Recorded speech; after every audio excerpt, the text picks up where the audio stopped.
dive into the best, swim around it. If I'm part of it, this is the Afro galaxy. Myself, Ryan, and my friend Next Silsa. Listen up, go through this one. Dung si na asangin ngay no, lung laya quay dinh đinh nang bo. Asangin nang ngay hi lung day no. Ngay lu na hi asang zingin, na ngay lu na ni na sang zingin. Lung si na asangin o lung day. Lung si na asangin.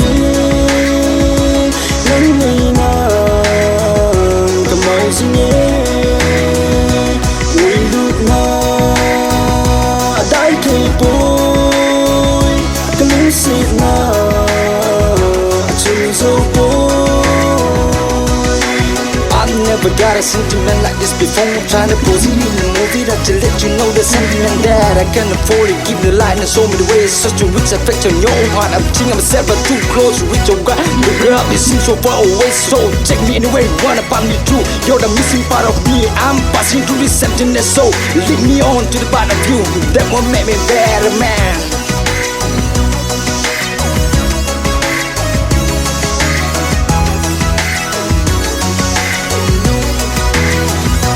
Lucid na asangin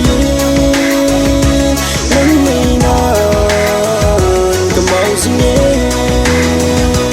Ngayon na dahil kay boy kalusid na chuzo po. Lucid na asangin ngayon lung laya ako'y zingding ng bo. Asangin ang ngayon asang zingin, na ngayon na ni nasang zingin. Lungsit na asangin o lungday.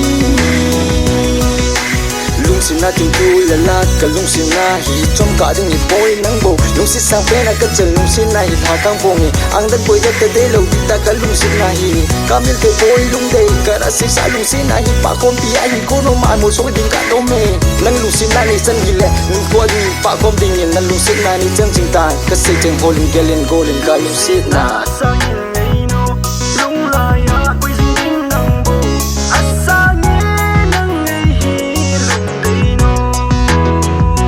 Ngayon na hi asang zingin, na ngayon na ni nasang zingin.